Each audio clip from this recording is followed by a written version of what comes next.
Ammeter, बहुत सारे बच्चों को इसके नाम से ही पता चल रहा होगा कि एमीटर क्या है, ठीक है। तो एमीटर एक ऐसा डिवाइस है, एक ऐसा इक्विपमेंट है जिसके थ्रू हम इलेक्ट्रिक करंट का मेजरमेंट करते हैं, ठीक है। Ammeter is a device can measure current of. Ammeter एक ऐसा डिवाइस है जिसका यूज हम किसी इलेक्ट्रिक सर्किट के करंट के मेजरमेंट के लिए करते हैं, ठीक है। It is always connected, it's always connected series of the circuit. जिस भी सर्किट की करंट का हमें मेजरमेंट करना होता है उस सर्किट के सीरीज में हम इस एमीटर को कनेक्ट कर देते हैं। तो एमीटर क्या करता है, पर्टिकुलर उस सर्किट से फ्लो होने वाले जो इलेक्ट्रॉन है और टाइम का ratio I is equal to Q upon T। Current क्या है, flow rate of electric charge. तो जो flow rate of electric charge है उसको मेजर करता है या इलेक्ट्रिक करंट को मेजर करता है। और ये किसमें मेजर करता है, it is denoted by capital A. Capital A इस तरह से सर्किल में जहां लिखा हो, जिस भी सर्किट में आप इस एज्यूम कर लीजिएगा कि वो एक एमीटर है। एंड मेजर इन एम्पियर, ठीक है। ये करंट को एम्पियर में मेजर करके बताता है और ए से डिनोट किया जाता है। और इसी के साथ इसको जिस भी सर्किट की करंट मेजर करना होता है हमें उसके सीरीज में कनेक्ट कर देना होता है। इसी के साथ आप ये समझ लीजिए कि जो एमीटर होता है उसका इंटरनल रेजिस्टेंस बहुत ही कम होता है, इट मीन्स मिनिमम होता है। और किसी आइडियल अगर एमीटर की बात करें तो आइडियल एमीटर का इंटरनल रेजिस्टेंस 0 होता है। ऐसा क्यों होता है वो समझ लीजिए आप, क्योंकि जो हमारा एमीटर है वो किसी सर्किट के सीरीज में लगा हुआ है इस तरह से। ये हमारा एमीटर का रेजिस्टेंस RA है और ये RL लोड रेजिस्टेंस है।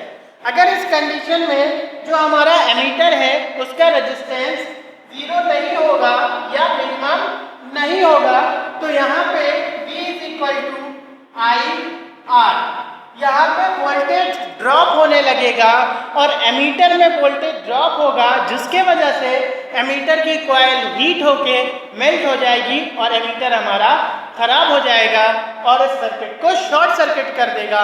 ड्यू टू दिस जो एमीटर यूज करते हैं हम उस एमीटर का रेजिस्टेंस मिनिमम रखते हैं और मैक्सिमम कितना होता है एमीटर का रेजिस्टेंस 1 ओम। और आइडियल रेजिस्टेंस का जो आइडियल एमीटर है हमारा उसका जो रेजिस्टेंस होता है वो 0 ओम होना चाहिए।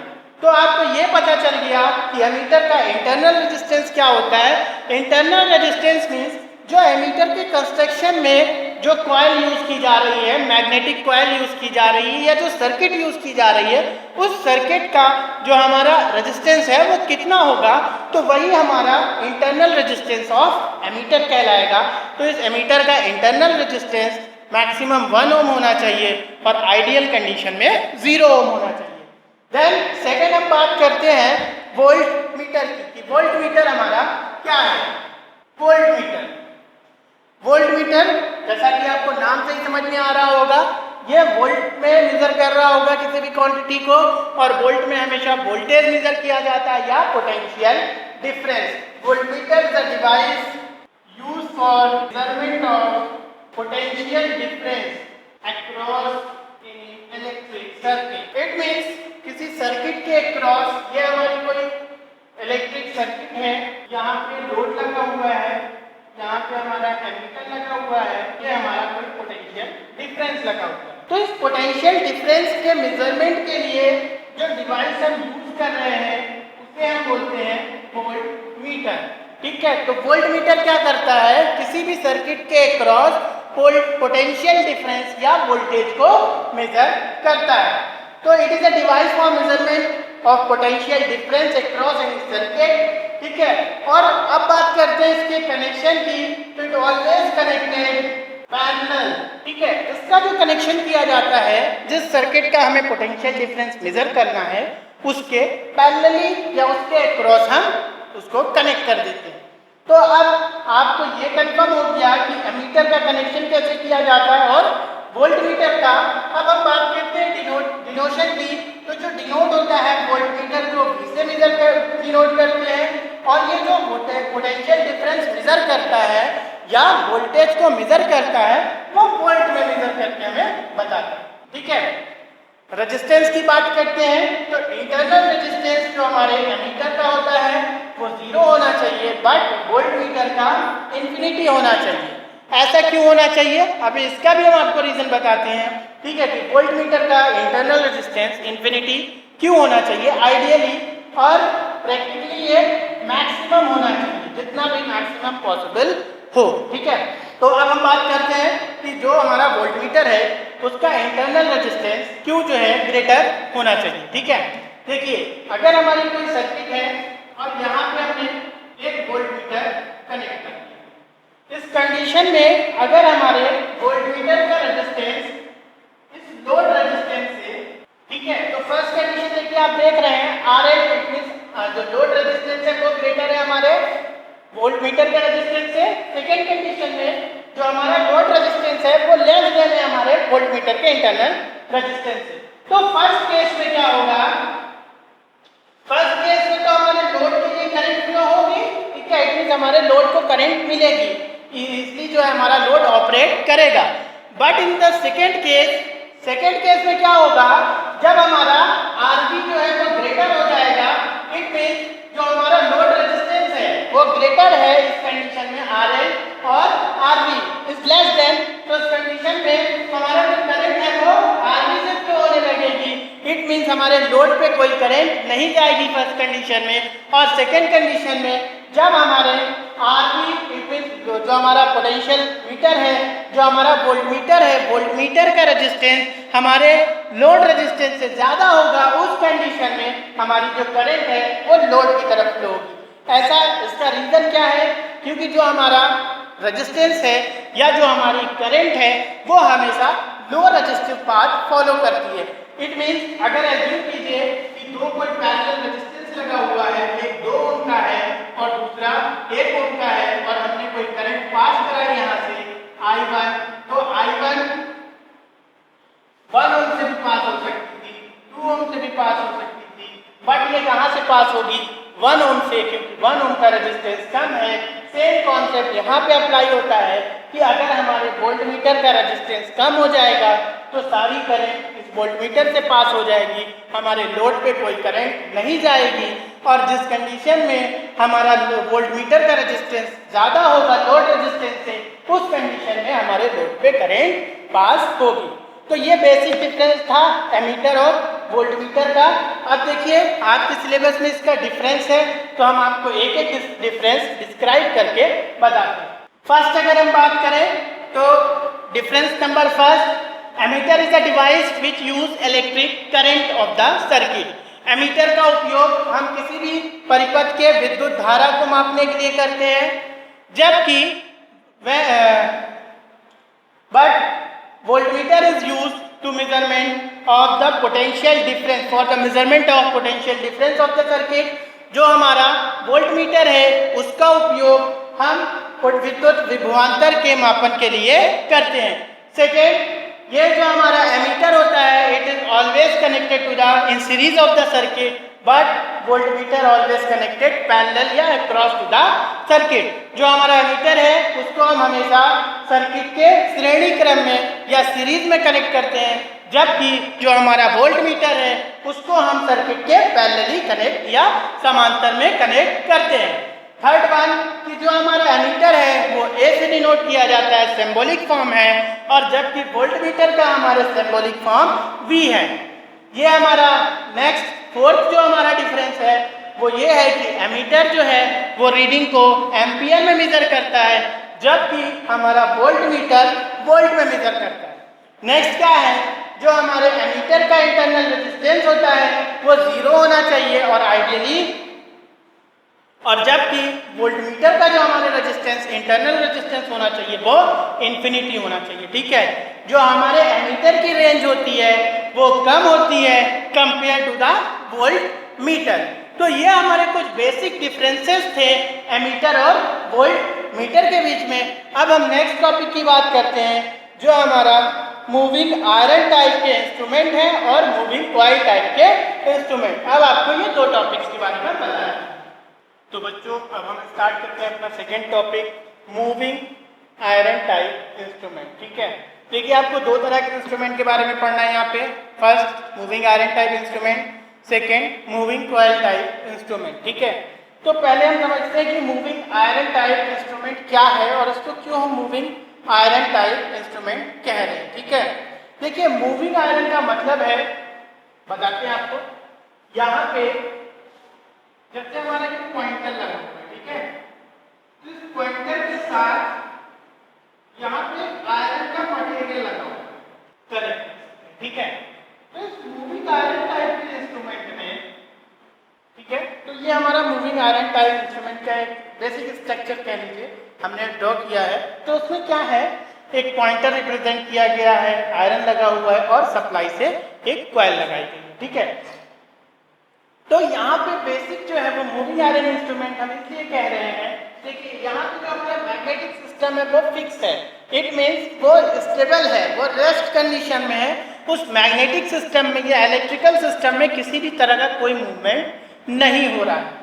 जबकि यहाँ पे जो आयरन की प्लेट लगी हुई है, due to this iron plate, इस आयरन प्लेट की वजह से जो हमारा इंस्ट्रूमेंट है उसमें डिफ्लेक्शन या मूवमेंट शो हो रहा है। ठीक है, कैसे, यहाँ पे मैं सप्लाई से इसको कनेक्ट किया तो ये क्या होगा, यहाँ पे एक मैग्नेटिक फ्लक्स फाई डेवलप होगा और ड्यू टू इलेक्ट्रोमैग्नेटिक इंडक्शन, जब हमने किसी शॉर्ट सर्किटेड कॉइल को, किसी शॉर्ट सर्किटेड कंडक्टर को किसी मैग्नेटिक फील्ड में रख दिया तो वहां पे क्या होगा, इलेक्ट्रोमैग्नेटिक इंडक्शन, और ड्यू टू इलेक्ट्रोमैग्नेटिक इंडक्शन यहाँ पे एक फ्लक्स φ2 डेवलप होगा और इन दोनों ही मैग्नेटिक फील्ड के आपसी रिएक्शन की वजह से, इंटर रिएक्शन की वजह से जो हमारा ये कॉइल है आयरन को मूव करा देगा। ठीक है, तो इस तरह से ये आयरन मूव कर रहा है, तो इस आयरन के मूव करने की वजह से इसके साथ लगा हुआ जो पॉइंटर है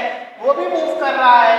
ड्यू टू दिस ये जो हमारा इंस्ट्रूमेंट कहला रहा है वो मूविंग आयरन टाइप इंस्ट्रूमेंट कहला रहा है। ठीक है, अब हम बात करते हैं कि इस मूविंग आयरन टाइप इंस्ट्रूमेंट में भी दो तरह के इंस्ट्रूमेंट होते हैं। पहला क्या है हमारा अट्रैक्शन टाइप, सेकेंड क्या है हमारा repulsion. Attraction type moving iron instrument में जो इंस्ट्रूमेंट की वर्किंग होती है वो इस आयरन के मटेरियल के अट्रैक्शन पे डिपेंडेंट होती है। इट मीन्स जो मैग्नेटिक मटेरियल लगा हुआ हमारा, मैग्नेटिक कॉइल लगी हुई है, वो इस आयरन की प्लेट को अपनी तरफ अट्रैक्ट करता है। ड्यू टू दिस ये जो हमारा इंस्ट्रूमेंट कहलाता है वो अट्रैक्टिव या attraction type moving iron instrument कहलाता है। सेकेंड कंडीशन में जो हमारा इंस्ट्रूमेंट वर्क करता है या जो वो मेजरमेंट करके हमें बताता है पॉइंटर के थ्रू, उसमें हमारा जो आयरन प्लेट है वो रिपल्स होता है।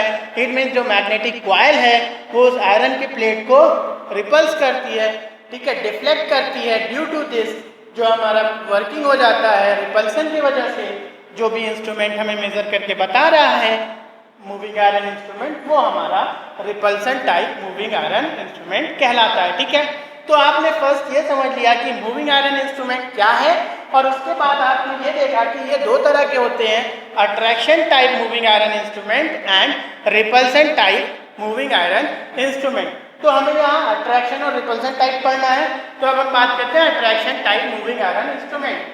तो attraction type moving iron instrument, तो सबसे पहले हम आपको इंट्रोडक्शन दे रहे हैं वह मूविंग आयरन इंस्ट्रूमेंट या वह चल लौह विद्युत उपयंत्र जिसमें मापी जाने वाली विद्युत जो हमारी भौतिक राशि है वह आयरन, किसी आयरन या किसी लौह मटेरियल के आकर्षण के कारण, ठीक है, आकर्षण के कारण मापन प्रक्रिया संभव होती है या संपन्न होती है। तो इस तरह के इंस्ट्रूमेंट को आकर्षण प्ररूपी चल लौह उपयंत्र कहते हैं या कहलाते हैं।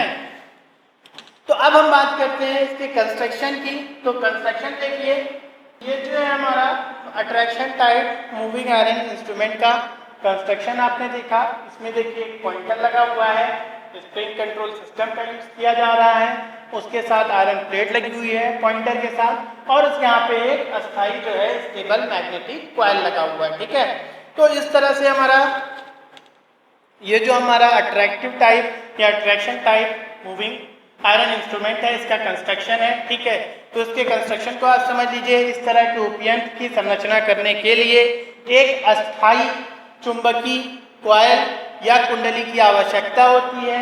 यह अस्थाई चुंबकीय कॉइल या कुंडली इस इंस्ट्रूमेंट में या इस उपयंत्र में विक्षेपक बलाघूर्ण उत्पन्न करने का कारण बनती है। कैसे उत्पन्न करती है ये समझ लीजिए, इसमें मैग्नेटिक फ्लक्स प्रोड्यूस करके। ठीक है, नेक्स्ट हम बात करते हैं इसमें लगी हुई आयरन प्लेट। ठीक है, मैग्नेटिक कॉइल में एक शॉर्ट सर्किटेड विद्युत चालक का कार्य करती है, जिसके कारण दोनों में चुंबकीय प्रेरण के नियमानुसार चुंबकीय फ्लक्स उत्पन्न होता है, और जो हमारा आयरन मटेरियल है या हमारा लौह धातु है वह जो है मोशन या मूवमेंट करना स्टार्ट कर देता है। अब यहाँ पे स्प्रिंग नियंत्रण सिस्टम का उपयोग किया गया है, जो कि हमारे पॉइंटर को नियंत्रण करने का वर्क करता है, कार्य करता है। पॉइंटर के थ्रू जिस भी राशि का मापन कर रहे हैं, संकेतक पर वह डिनोट की जाती है या प्रदर्शित की जाती है। अब हम बात करते हैं इसके वर्किंग की, कि अब ये वर्क कैसे करता है। ठीक है, इसको अभी हमने क्या किया, कॉइल को सप्लाई से कनेक्ट कर दिया। ठीक है, तो अब सप्लाई से कनेक्ट करने के कंडीशन में ये किस तरह से वर्क करेगा इसके बारे में हम आपको बताते हैं। जब इस मीटर को विद्युत परिपथ से जोड़ा जाता है, ठीक है, जब हमने इस सप्लाई को, जब हमने इसकी कॉइल को किसी सप्लाई से कनेक्ट कर दिया, उस कंडीशन में इस मैग्नेटिक कॉइल में या इस चुंबकीय कुंडली में एक विद्युत धारा प्रवाह होती है। ठीक है, विद्युत धारा इसमें प्रवाह होने लगी, करंट आई, जिसके फलस्वरूप चुंबकीय कुंडली में एक चुंबकीय क्षेत्र उत्पन्न होता है। इट मीन्स यहाँ पे एक मैग्नेटिक फ्लक्स प्रोड्यूस हो गया।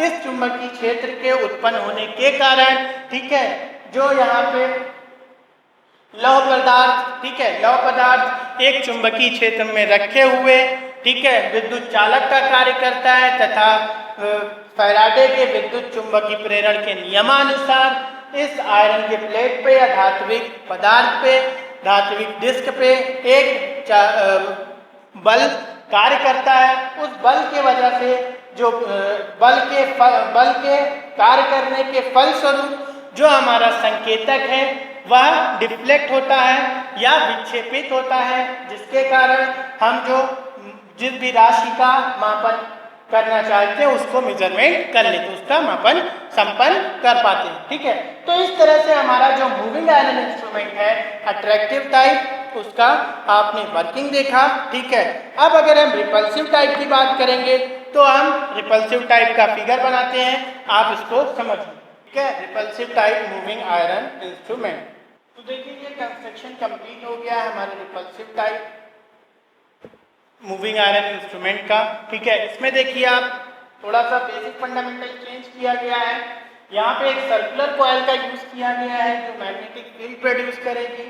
ठीक है, और यहाँ पे एक स्टैटिक आयरन और एक मूविंग आयरन लगा दिया गया। ठीक है, पॉइंटर हमारा मूविंग आयरन के साथ जुड़ा होता है और जबकि स्टैटिक आयरन हमारा फिक्स होता है अपने जगह पे। ठीक है, यहाँ पे एयर डैम्पिंग का यूज किया गया है, डैम्पिंग को नियंत्रित करने के लिए एयर डैम्पिंग सिस्टम का यूज किया गया है। ठीक है, तो इस तरह का इंस्ट्रूमेंट जो है हमारा, देखिए यहाँ पे जो हमारा डिफ्लेक्शन शो होता है वो इन दोनों आयरन के रिपल्सन के ड्यू टू रिपल्सन शो होता है। यही रीजन है कि इसको हम repulsive type moving iron instrument कहते हैं। ठीक है, तो ये कैसे कार्य करता है, अब इसके कंस्ट्रक्शन के बारे में समझ लेते हैं पहले, फिर इसकी वर्किंग के। तो संरचना जैसे आपने अट्रैक्टिव टाइप बताई थी, इस तरह के सूचक उपयंत्र में एक वृत्तीय चुंबकीय कॉइल का यूज किया जाता है, कुंडली का उपयोग किया जाता है, तथा इस कुंडली पर एक स्थित आयरन की प्लेट या आयरन धातु लगाया जाता है तथा दूसरा धातु पॉइंटर से जुड़ा होता है। इस सिस्टम में ऑक्सीलेशन को कंप्लीट करने के लिए एयर डैम्पिंग का उपयोग किया जा रहा है। ठीक है, तो ये हमारा कंस्ट्रक्शन कंप्लीट हो गया।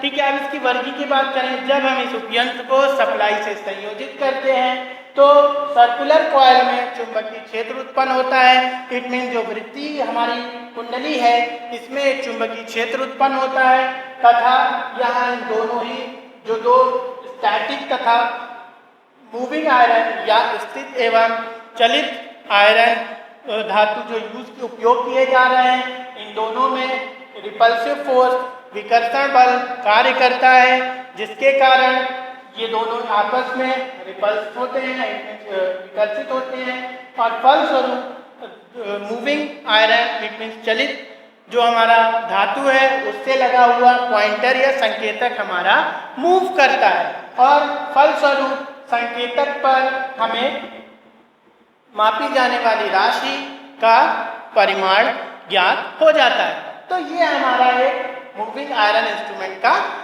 वर्किंग का इंट्रोडक्शन था। ठीक है, अब बात करते हैं हम moving coil. Moving coil type के जो इंस्ट्रूमेंट हैं, ठीक है, उससे पहले हम एडवांटेज और डिसएडवांटेज की बात कर लेते हैं।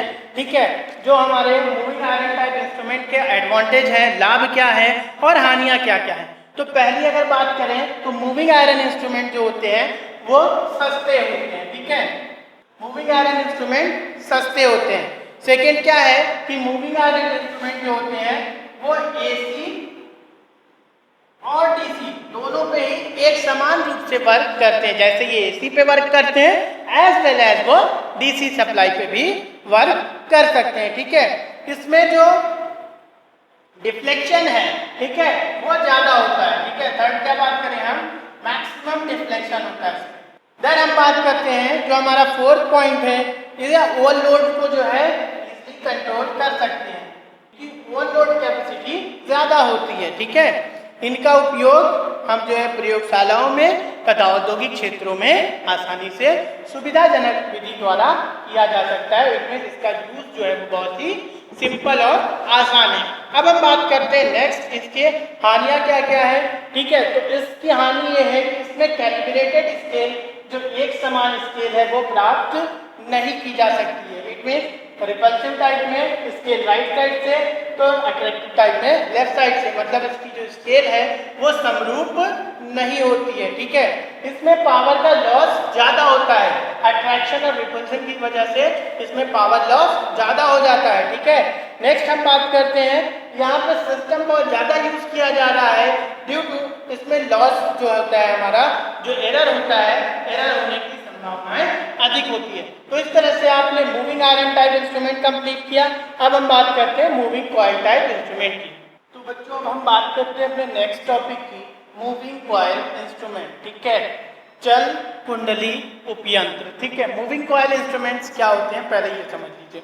जैसे कि अभी आपने देखा मूविंग आयरन इंस्ट्रूमेंट में जो हमारा आयरन का पार्ट था वो मूवमेंट कर रहा था। ठीक है, तो यहाँ जो मूविंग कॉइल इंस्ट्रूमेंट होगा उस मूविंग कॉइल इंस्ट्रूमेंट के नाम से ही पता चल रहा है कि यहाँ पे कोई कॉइल मूव करेगी। तो कॉइल कैसी होती है, जो भी वाइंडिंग होगी या कॉइल होगी वो कैसी होती है, हमेशा मैग्नेटिक कॉइल होती है। ठीक है, तो यहाँ पे मैग्नेटिक कॉइल मूव करेगी between the permanent magnet, permanent magnet के बीच में कोई एक मैग्नेटिक कॉइल मूव करेगी।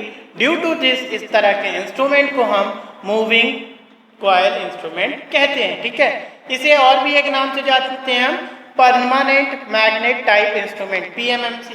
ठीक है, permanent magnet moving coil instrument. ठीक है, पीएमएमसी। ठीक है, permanent magnet moving coil instrument. ठीक है, तो अब इसके बारे में हम बात करते हैं, इसका इंट्रोडक्शन आपको पता चल गया जो इसकी कंस्ट्रक्शन की। तो इसका जो कंस्ट्रक्शन होता है वो सिंपली इस तरह के ड्रम टाइप का एक सिस्टम बना होता है। ठीक है, तो इस सिस्टम को समझिए कि एक सर्कुलर जो है हमारा परमानेंट मैग्नेट लगा हुआ है। इस सर्कुलर परमानेंट मैग्नेट के चारों तरफ क्या है, ठीक है, तो ये इस तरह का इसका कंस्ट्रक्शन है। यहाँ पे एक नॉर्थ पोल होगा तो दूसरा साउथ पोल होगा। इस तरह से हमारा ये इंस्ट्रूमेंट बना होता है।